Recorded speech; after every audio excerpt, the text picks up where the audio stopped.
What's up, everyone? Looking forward to the conversation today. Today's is I think it's like the topic of 2023, which is more and more people. I'm just getting everything set up over here, so I've got my kind of two ways. All right, there we go. Jeff Nolte. All right. Like to see some other folks in here. Amanda Schaffner, what's going on, Amanda? How are you? I love it. Always feel free, drop in where you're joining from. Your role, that's always helpful for me too. Today's topic, how to turn reactive account management into a proactive growth machine. I mean, that's a good title. Marketing. I mean, that's a marketing title right there. That's a growth machine that we're talking about, but it's the truth.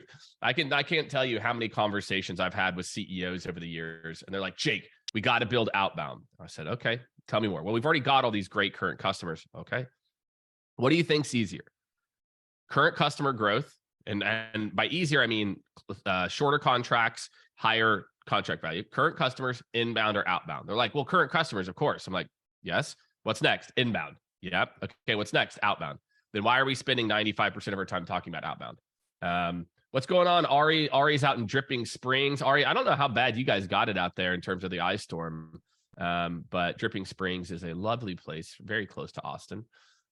Lots of breweries. They've got my wife's favorite vodka, Deep Eddy, out of there too. So shout out to Ari out in Dripping Springs. So let's get into it. So I'm going to talk about account management, the future of account management, where I see it going. Candidly, a lot of you are like, well, this is what it already should look like, and that's fine. There we go. Rome, Italy's in the house. Love that. So I'm going to talk and dive into how to think about current customer growth.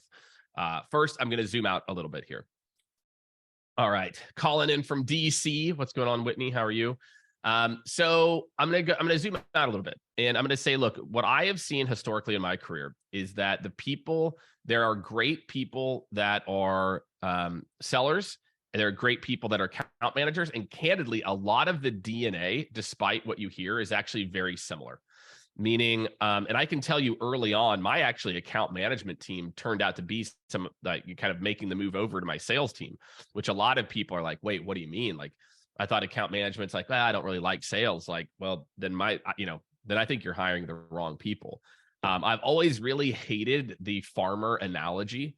It kind of is like, well, you just tend to it a little bit and you water it, and then it just bears crops. Unfortunately, that's not how working with accounts actually works. You actually have to work. I like to think of it as just a different form of hunting. You're just hunting within your current customers as opposed to hunting for net new. And so for me, a lot of this, when you think about turning your account management organization to be proactive, you need to look for people who are problem solvers, not problem reactors. And what I've seen is a lot of people in the role today are more than capable of doing that. They're just not being taught how or not being trained on how to do it. So anyway, I digress. So I'm going to get into kind of I think I got 6 areas for you. And that to me is like one of the big ones.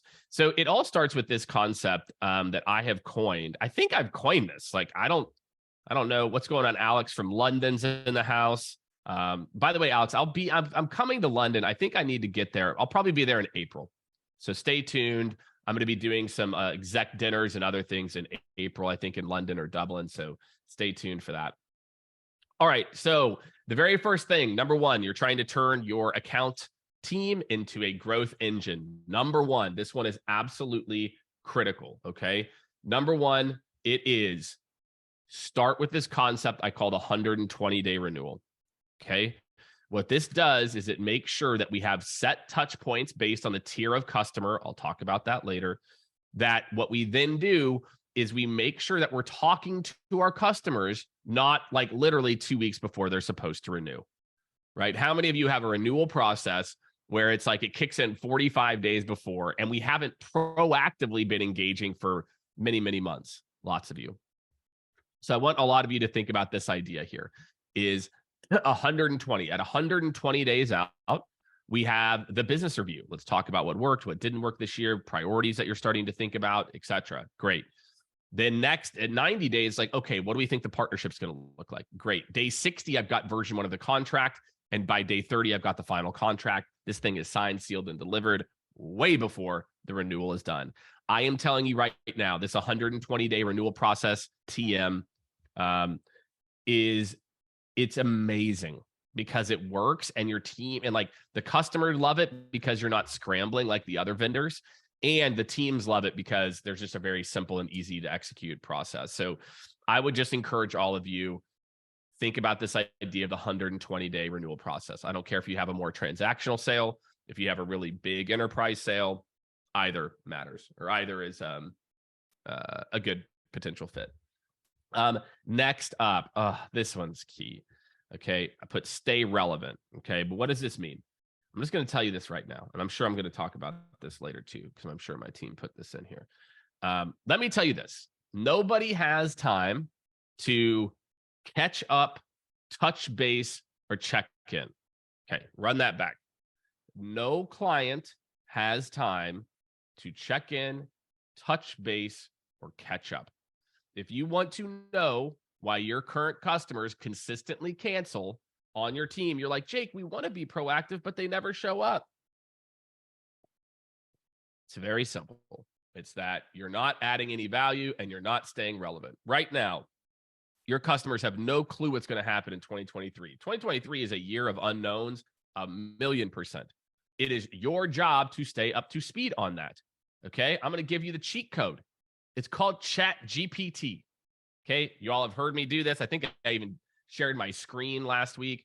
But if you're like, Jake, well, I want to stay up to speed, but I don't know trends in manufacturing for IoT devices, Chat GPT. Just Chat GPT it, right? So you go to Chat GPT, you type in, what are 2 of the top trends in manufacturing for industrial manufacturing companies around connected devices? ChatGPT is going to spoon feed you pure gold. So anyone out there, if you're like, Jake, how do I, and so then we've got a very strict formula for how we, kind of train our clients how to run a QBR, but I'll give you the basics. One is a good QBR always first starts with recap. And this is kind of my third one actually here. I don't want to steal my thunder because, I mean, can you steal your own thunder? Is that even possible? Probably not possible. You can't steal your own thunder because then you're like giving it away. But every good QBR actually starts with this concept, which is my number 3 here, which is the scorecard. Okay. So if you're paying attention, we've got 1 is 120-day renewal, 2 is stay relevant, 3 is scorecard. I will, hold on. Sorry for all my friends on Zoom. Let me copy and paste this in the chat for all of you. If you guys aren't following along on the journey here, we've got our modern leader. Let me just do a quick plug here. 2 things. 1, go check out last week's episode of the podcast, jakedunlapshow.com. Really simple. 2 is make sure that you subscribe to the Modern Leader newsletter. It goes out every other Friday. We've got like almost 16, I think we got over 16,000 subscribers now in like a few months, which is awesome. So here's just some other things. If you're getting this whole Modern Leader concept is something that I'm tripling down on this year. This is going to be, kind of if you're just watching for the first time, my goal is to really align my message and everything that I talk to you about how to be an epic all-time leader. And so that means I'm going to be doing a lot of tactical things on, very running one-on-ones, or how do you hire your first director, that stuff. And then also very strategic things about, hey, if you're building a future sales organization, et cetera, what should you think about? Today's bucket is clearly in the strategy lane, which is, hey, how would I think about as a leader, pivoting my mindset a little bit. But make sure to subscribe to the Modern Leader, and definitely subscribe to the podcast too. It's starting to get a lot of traction. I interview CEOs about their business and just some fun stuff in there. I really enjoy it. So going back to the QBR. So if you're running a monthly, it could be an MBR, monthly business review, quarterly. You start with reviewing the scorecard. Hey, based on the conversations before, here are the metrics that we've been tracking towards success.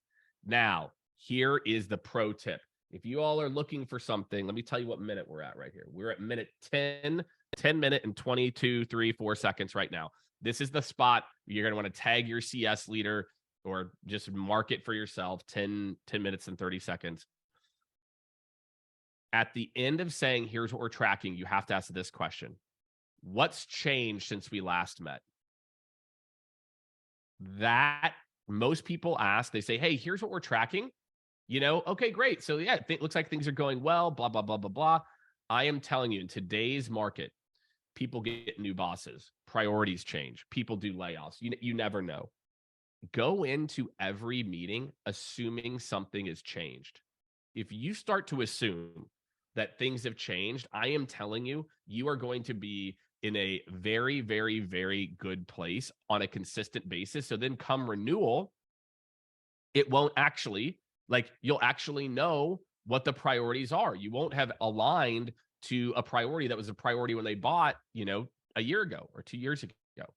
So when you run that QBR, that's what you do. You review the scorecard, you say what's changed. Kelly timestamp it for herself, which is great. Kelly, that's a smart move. I'm telling you what has changed. It's the same thing. Just so you know, that advice works really well in the sales cycle too.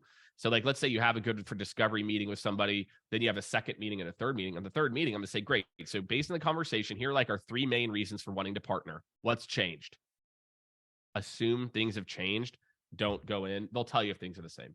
So that's a good big piece of the scorecard for the QBR, but there's other things that go into a good QBR. Maybe I'll do a whole session on just how to run a QBR. Okay, number 4 here. And some of you, if you follow my content, you might be like, did Jake Dunlap just say relationship building? Did he just say that relationship building is like a thing? Let me explain to you my definition of relationship building. Okay, and this is really important here. So relationship building, okay? Let me tell you what relationship building is in 2023 and is not in 2023. Relationship building isn't being the most likable person in the room. It's not saying, okay, well, yeah, let me see what I can do for you. Oh, yeah, sure, whatever. Relationship building, the people that people value the most from a relationship standpoint. And I want you to just, you can close your eyes and think about your own personal network as well. Or you can think about work. Who are the people that you value the most? Who are the people that you enjoy talking to the most? Is it the real nice, friendly, affable guy? He's like, yeah, this is great. Oh yeah, let me see what I can do for you. I like that guy. He's nice. He's, she's great and very like helpful. But is that the kind of person where I'm like, man, I can't wait for this call with Susan or whatever? I got to get some new names. Nobody's named Susan anymore. Shout out if you are named Kelly. Let's just go Kelly. Right. I'm like, yeah, Kelly's nice and all, but instead, we want someone who gets our business, who knows our like internal politics. This isn't external politics, FYI. I'm not saying you have to learn if they're like, left or right. This is their internal politics. And you've got to go and establish new relationships. You've got to go out and establish new ways to get inside their business. A great account manager understand this. In 2 years, it is more likely than not the person you sold to will no longer be at that company. Right? 3 years, sure. 4 years, 90%, 95%. Right? So if you are not going out and getting new relationships, you're in trouble. And so again, like one of the things I did, we've done a lot of work with LinkedIn over the years. Shout out to Alyssa Merwin and her team and David Cohen and all the folks in the LTS team. We've done a lot of work with LinkedIn. And I remember one specific session I was doing with their sales leaders. And we were talking about this, kind of account management, account growth. And I don't know if I'd said it this way before or something, but something in my head clicked as I was talking to them. And I said, if you all want to prevent churn, forget everything I've talked about how to run a monthly, forget all that. Just go and make sure you have 2 relationships in every account. By the way, a relationship isn't somebody that you met with one time. My friends, that was like a random encounter. Somebody other than your main point of contact that you meet with on a quasi-regular basis, that's at least at their point of power or higher. If you want to reduce churn, just do that. If you take away anything from this conversation, if you just told your team, hey, every account, we have 2, and if it's a bigger account, we've got at least 3 or 4 relationships. That's it. your churn is just going to plummet. So there you go. And feel free, by the way, we've got about 15 minutes left. If you all have questions, you're like, Jake, can you go deeper here? Or you've got some questions, feel free to start dropping them in there. I'm happy to do that. I've got 2 more things I'm going to talk about. Oh, there it is. The quarterly business review. So I've already been teasing this one a little bit. And for some of you guys, the quarterly business review, it could be monthly. If it's a strategic, it's a tier 1. It could be quarterly for tier 2s. It could be biannually for tier 3s. Doesn't really matter. What goes into a great QBR, and you know what, I'm just going to type it out for you. Okay. So there's the first thing is the scorecard, or like recapping the business priorities. Okay. Just so you know, the goal of a QBR is not to review usage metrics or troubleshoot issues. That is probably the biggest mistake. Is the QBR turns into like, oh, we've got to reposition some licenses, or like, we're talking about usage. The reality is a QBR is to talk about the business, not to talk about the usage. I don't want to talk about, oh, well, we had this hiccup with the team in the South. I don't want to talk about any of that. The QBR, the business, is a business review. Now, you might tell your customer, you might say, hey, looking forward to a conversation on Friday. I know we've got a couple of housekeeping items to get out of the way up front. So we'll cover a little bit of that, but we might want to set up a separate call next week. You don't want them to view you as like the triage person. Chapstick's not coming out. You don't want them to view you as like I just talked to Jake because he helps me with my admin stuff. Yuck. All right, I want to be your business partner. And so QBR is not to review usage metrics. It is not to, usage metrics you could maybe review, but it's not to troubleshoot issues. That's 100% number 1. Okay. So you go in, you review the scorecard. Hey, here's the business metrics. Are we still tracking? Great. Then number 2, I've got one piece of value to add that I bring every time. So number 1 is view scorecard. Number 2 is value add insight. Boom. Then number 3 is like, you could say like usage, or, and I'll recap for y'all, usage or plans for the next quarter.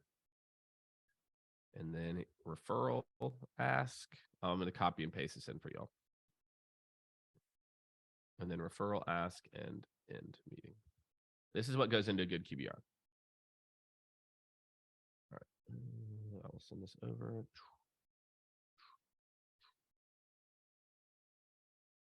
All right. All right. From my friends on Zoom, here you go to bio. Okay. So that's what's up, y'all. Value add insight. Again, go Google something, go chat GPT something, add value in every interaction. I want people to view a monthly review, a quarterly review. I talk to Jake because I learn stuff. He is smart. He knows what he's talking about my space, my industry, and trends. He's making me smarter. He's getting me invited to podcasts or whatever it is. Then we talk through, great, the strategies, what we're working on together, and then referral ask. Oh, my friends, have we forgot about this one? Again, a referral ask could be something very, very simple. It could just be an introduction to a new department. There are 2 big things that go into how to ask for a referral the correct way. So, all right, Kelly, no problem. If you're asking for a referral, you say this: do the research on LinkedIn ahead of time of the people you think you want to get introduced to, and tee those names up for them. Boom. That's what you got to do. You got to do that. Okay. So do that.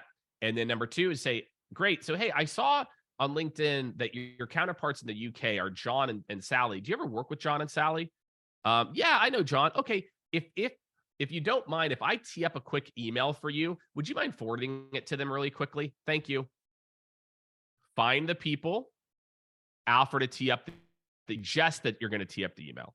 And right. And then if they're like, I don't know them, hey, no problem. Do you know anyone in the UK office? If not, then you can just reach out. Or, hey, do you mind if I reach out to them? I use your name. So this goes kind of into the building relationships, but that's how you ask for a referral.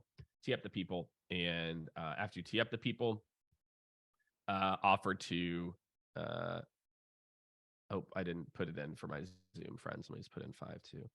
Okay, 5. They're out of order. Don't worry about it. Here you go. So last but certainly not least, I've already talked about account prioritization. Probably should have started with this in retrospect. Is that you don't have to have all of these for every customer. Instead, you just want to have standardized processes for how you're going to interact with each customer.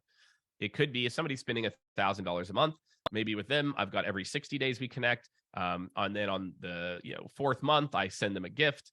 On the 6th month, I send them a blah, or we have a follow up. Maybe I only meet with them once every 6 months, but I have like very value add touch points. So just make sure that you have these prioritized accounts where you have proactive touch point set that you can set in onboarding. So in onboarding, I might say, great. So here are the meetings that we're going to have over the course of the year. We're going to do this, this, this. And if you already do your accounts based on, again, I call it not just how much they're spending, but propensity to spend, that might just not be size. It could be other X factors. Maybe it's like their speed of growth or something like that. I think a lot of people, one of the issues I see them make is they only spend time, or their tier 1 accounts are 100% based on how much money people are spending now versus they could spend. And could spend isn't just size, it could be other factors. So just make sure you think about it that way. So that's what's up. You do those 6 things. So to recap it: 1, 120-day renewal plan. 2, stay relevant. Stop touching base, checking in, or catching up. Nobody wants to meet with people that do any of those things. Number 3, make sure you're tracking their metrics that you're trying to achieve. Usage metrics are not good. You need business impact business impact metrics. I'm having to fast today. I've got to give blood later, so I might go loopy here in a second. Number 4, relationship building. It is not being the most likable person in the room. It is understanding different people within their organization and building allies. Number 5 is quarterly business review. And number 6 is account prioritization. You do those 6 things. If you do those things, you are going to massively grow your current accounts in 2023. If you do not, you are going to continue to have a organization that is nearly solely focused on reactive problem solving, which sucks. You don't want to be in reactive problem solving land. Nobody wants to be in reactive problem solving land. Okay. You want to be proactively working with customers, helping them to, solve business challenges. And that's what I want to help you to do as well. So I hope this helps some of you out there as you're going into this account prioritization. You're going into like, how should we work with people? If you do, you can even just do a couple of these things. Your team is going to turn into an account growth machine.